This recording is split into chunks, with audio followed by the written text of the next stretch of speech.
We all know that every single teacher has a lot to do. What if I told you that I've somehow figured out a way to make sure that the vibes are taken care of in my classroom, everything that I need handed out is handed out, everything I need collected is collected and alphabetized. I never hand out a book, I never collect a book, I never take out my own trash. I film no short form content, so this I'm filming right now, but short form content I don't film myself. I don't pick up stuff off the floor, and a number of other teacher activities that steal your time from being the thing that you need to do, which is teach. Today, I'm going to teach you how to do it. Delegating tasks and getting students to be active participants in your classroom community is huge. One, it lets them take ownership over the class. Two, it gets things off your to-do list. I would largely argue that you shouldn't be doing any task that someone else could do. So there's certain things you have to do, right? Like I don't take my own attendance, but I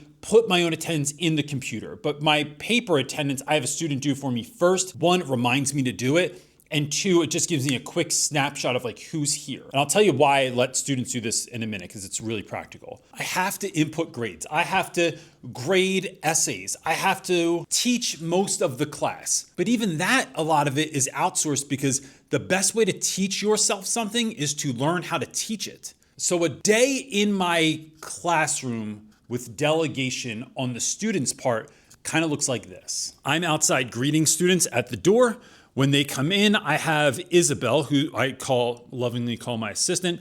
Isabel can come over here and she grabs folders, right? So right now there's only two because I'm in the middle of doing stuff, but there's two folders. One is for, there's different folders for each classes. Inside those folders, she'll find stuff that needs to be handed out. So it might be a study guide for today. It might be assessments that the students already took that she has to hand back.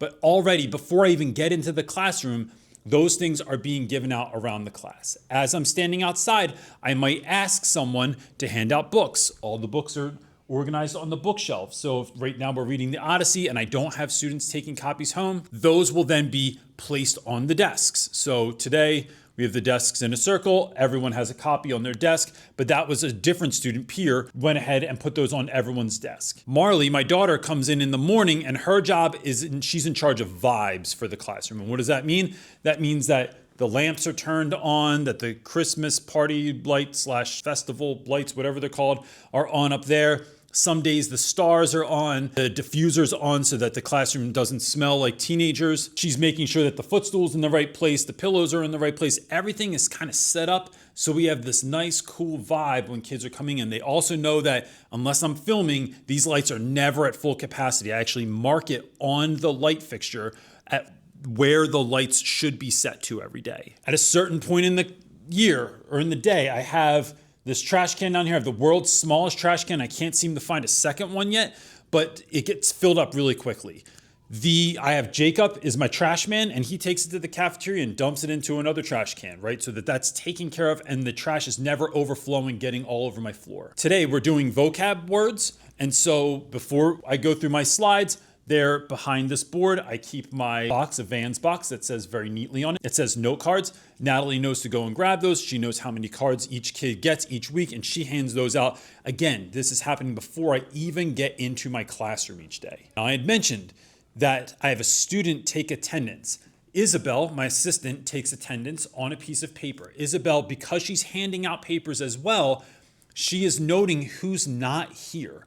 So when she puts them on people's desks, if someone's not here, she will write their name at the top of the paper and put it back in the folder so that the next time that student comes in, that we know that, oh, you missed this. So instead of me thinking, oh gosh, you were out, what did you miss?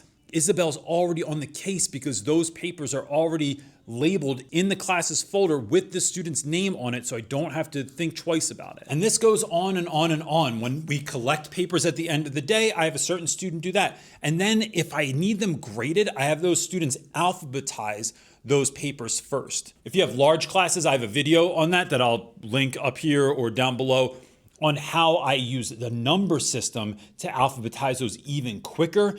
It is a great hack, especially if you have really large classes like I've had in the past. At the end of class, I have class set up so that it's ready for the next period. So I have students a couple minutes before class is over organizing this, picking things up off the ground. I have certain people that are in charge of picking up just pens and pencils.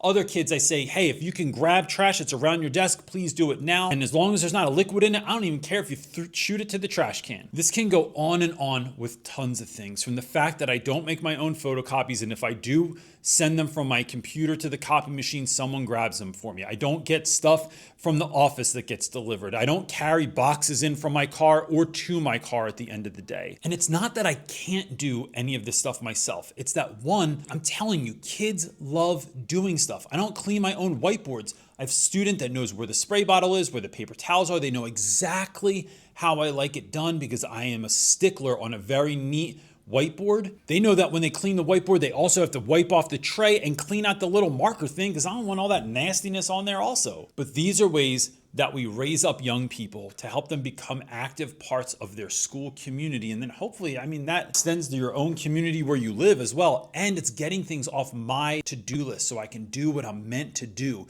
And that is connect with young people and teach. Caveat real quick, because I know I'm going to get this question. Do I formalize this? I don't have like classroom jobs. I've always just, because that takes a level of like commitment and organization that I just do not possess.